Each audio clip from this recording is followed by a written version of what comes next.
इस वीडियो के माध्यम से सुनाई गई कहानियां अनुभवों की वास्तविकता का दावा नहीं करती है। वीडियो का उद्देश्य कहानियों के माध्यम से किसी भी तरह का अंधविश्वास फैलाना या अंधविश्वास को बढ़ावा देना नहीं है। किसी भी धर्म या संप्रदाय को ठेस पहुंचाना नहीं है। कहानियों का हेतु केवल मनोरंजन है। नमस्कार दोस्तों, मैं हूँ दिव्येश और आप सुन रहे हैं कहानी तर्क वितर्क और ज्ञान की दिव्येश के साथ। हेलो फ्रेंड्स, हमने अगले वीडियो में गटवार गंगा तट के रक्षक की बात की थी और आज हम गटवार के उपकार की एक और कहानी की बात करेंगे।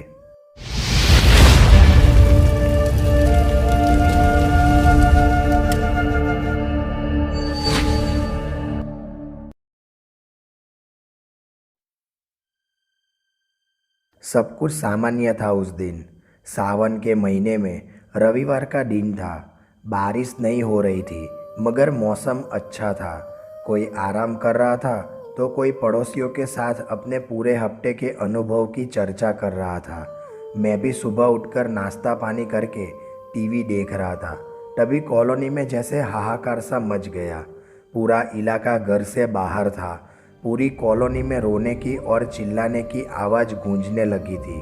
मैंने उसी भीड़ में शामिल अपने एक दोस्त से इस हंगामे का कारण पूछा तो मेरे भी होश उड़ गए। हुआ ये था कि हमारे करीब कुछ दूर पर एक परिवार रहा करता था। परिवार के मुखिया उपाध्याय जी अच्छे आचरण वाले व्यक्ति थे। उनके 4 बेटे थे। रविवार का समय पाकर उपाध्याय जी के 3 बेटे गंगा किनारे अपने 2 दोस्तों के साथ उस सुहाने दिन के मज़े लेने गए थे। जाने वहाँ क्या हुआ, क्या घटना घटी, ये किसी को नहीं पता था। मगर उन 5 में से 4 वही डूब गए और सिर्फ एक, जो कि नदी में उतरा ही नहीं था, डरा हुआ वापस आया और उनके घर वालों को उस घटना की जानकारी दी।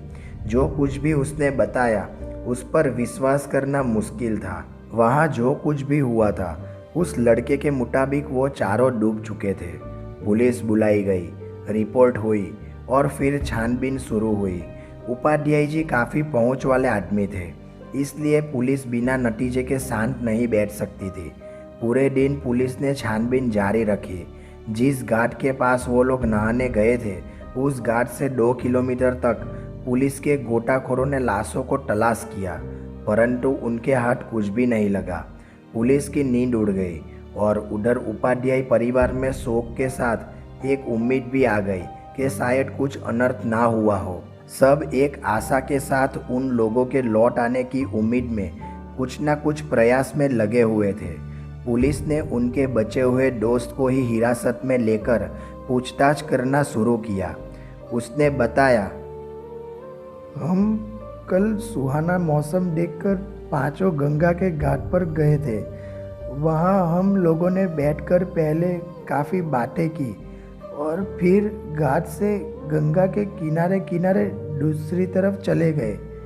वहाँ पर काफ़ी शांति थी, इसलिए हम 5 ने वहीं डेरा जमा लिया। फिर उन 4 ने तय किया कि कुछ मज़ा नहीं आ रहा, थोड़ी बियर या शराब होती तो ज़्यादा मज़ा आता। फिर मैंने जाकर 2 बोतल और कुछ गिलास का इंतज़ाम कर लिया, लेकिन मैं पीता नहीं था, इसलिए मैंने उन 4 का साथ देने से मना कर दिया। वो शराब पी रहे थे और हम अपने अपने हफ्ते भर की बातों को कर रहे थे। जैसे जैसे उनकी शराब खत्म हो रही थी वहाँ का माहौल शांत और शांत होता जा रहा था। कुछ देर में वहाँ पानी के सिवा पेड़ पौधों में भी हलचल होना बंद हो गई। हमने सोचा शायद आंधी तूफान आने वाला है। मैंने शराब नहीं पी थी, इसलिए मैं होश में था। मैंने उन 4 से वापस चलने को कहा, मगर वो 4 मिलकर 4 बोतल गटक चुके थे। उन्होंने सोचा अगर इसी हालत में घर गए तो बहुत झूठे पड़ेंगे, इसलिए सोचा कि थोड़ा सा पानी में नहा लिया जाए ताकि नशा कम हो जाए और फिर अपने अपने घर चलेंगे। फिर वो सभी नहाने के लिए वहाँ बनी सीढ़ियों से उतरकर नहाने के लिए नदी में उतर गए। ना जाने फिर क्या और कैसे हुआ, एक एक करके चारों उसी में अंदर चलते चले गए और फिर ऊपर नहीं आए। उस लड़के का इतना बयान लेकर पुलिस ने उसे जाने दिया और फिर से उस जगह और वहाँ आसपास फिर से छानबीन की। अभी भी उनके हाथ कुछ नहीं लगा। पुलिस ने सबको सिर्फ इतना बताया कि चारों ने शराब पी हुई थी, इसलिए वो तैर नहीं पाए और डूब गए। शराब की भी जांच की गई, मगर वो ब्रांडेड शराब थी। उसमें किसी असामान्य तत्व का होना मुश्किल था।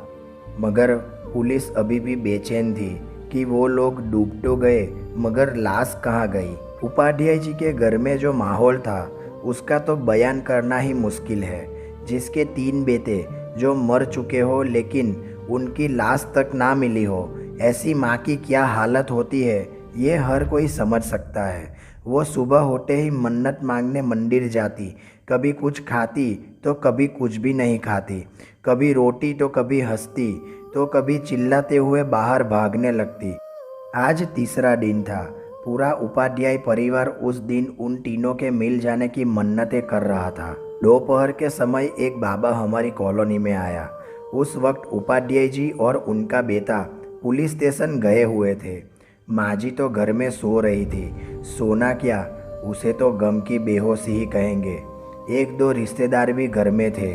घटना बहुत प्रचलित हो चुकी थी, तो साधु ने पूरी घटना का बयान उनके आगे किया और फिर माताजी से कहा कि आपके तीनों बेटे मिल जाएंगे, मगर इसकी कीमत लगेगी, क्योंकि वहाँ जो भी चीज़ है वो बहुत ही लालची है।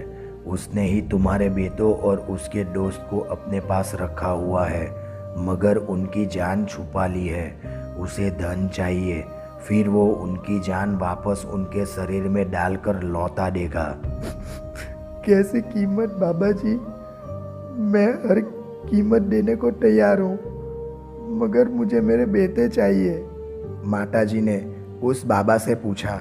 ये सारी बातें उन दोनों के बीच अकेले में ही चल रही थी, क्योंकि बाबा ने ही कहा था कि वो ये बातें सिर्फ माताजी से ही करेगा।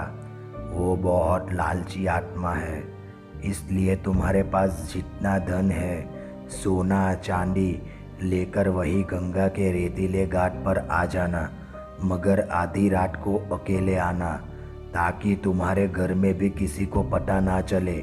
हम उस आत्मा को उतने धन में ही मनाने की कोशिश करेंगे और फिर तुम्हारे बेटे तुम्हें वापस मिल जाएंगे। अगर तुमने ये बात किसी को घर में बताई तो वो हमारी क्रिया में बाधा डाल देगा और फिर तुम अपने बेटों से हाथ धो बैठोगी। समझ आया? बाबा ने माताजी से कहा। जी, मैं बिल्कुल समझ गई। आंखों में चमक लिए माताजी ने उस साधु से कहा। उन्हें अब उम्मीद की किरण नजर आ रही थी। बहुत मुश्किल इंतजार से उन्होंने उस दिन को काटा और रात को होने वाले चमत्कार की आस में भूखी प्यासी रात का इंतजार करती रही। जब रात हुई तो उन्होंने जल्दी खाना खाकर सोने का नाटक किया।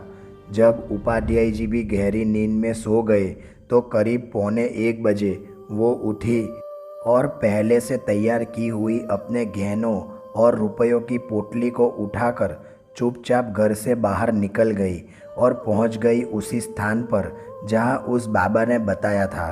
बेटों को पाने की खुशी में इतनी रात में भी उन्हें कोई डर नहीं लगा और सीधा वहीं पहुंच गई। वहां वो बाबा थोड़ी सी आग जलाकर और कुछ सिंदूर, नींबू, सुइयाँ, काला कपड़ा, थोड़े से चावल और अंडे लेकर बैठा कुछ पूजा पाठ जैसा कर रहा था।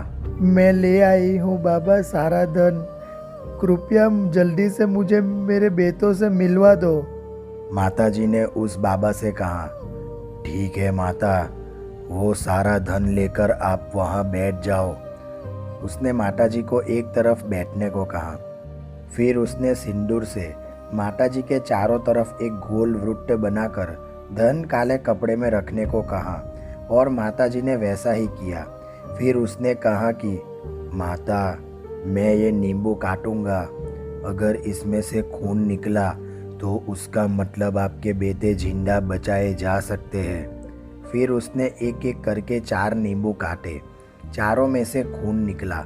माताजी सब कुछ शांत बैठी देख रही थी। माताजी, आपके चारों बेटों की जान सुरक्षित है।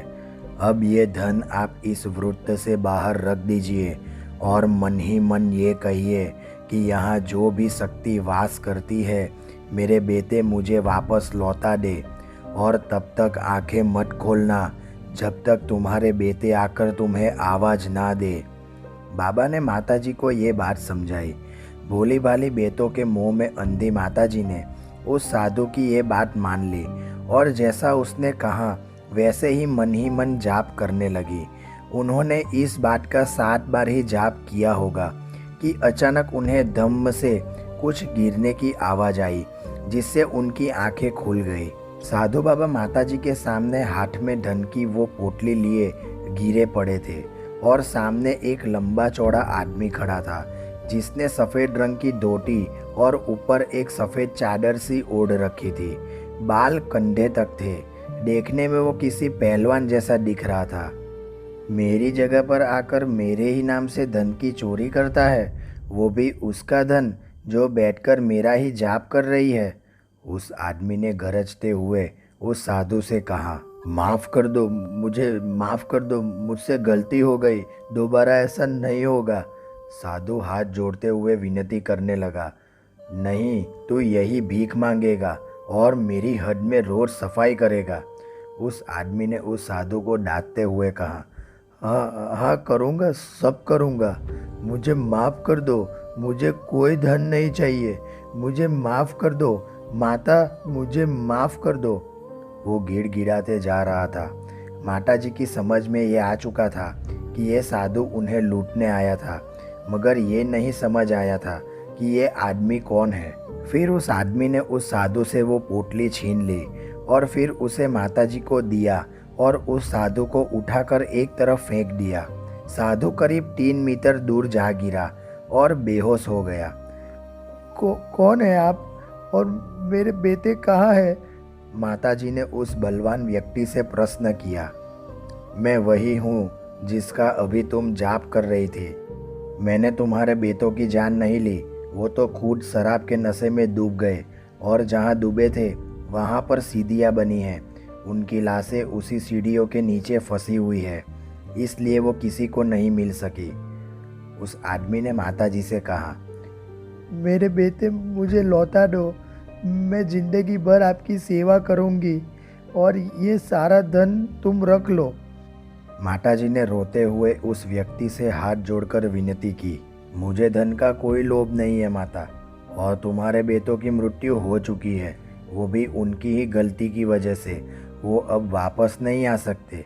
आप इस सत्य को अपना लो माता और अपने धन के साथ परिवार में वापस लौट जाओ। उस व्यक्ति ने माताजी को समझाते हुए कहा। माताजी फूट फूट के रोने लगी। उनकी सारी आस खत्म हो गई थी। फिर उस आदमी ने माताजी का आंचल पकड़ा जैसे कोई बच्चा पकड़ता है और उन्हें अपने पीछे आने को कहा। वो रो रही थी और करीब 10 कदम ही चली होगी कि वो अपने घर के दरवाजे के सामने थी।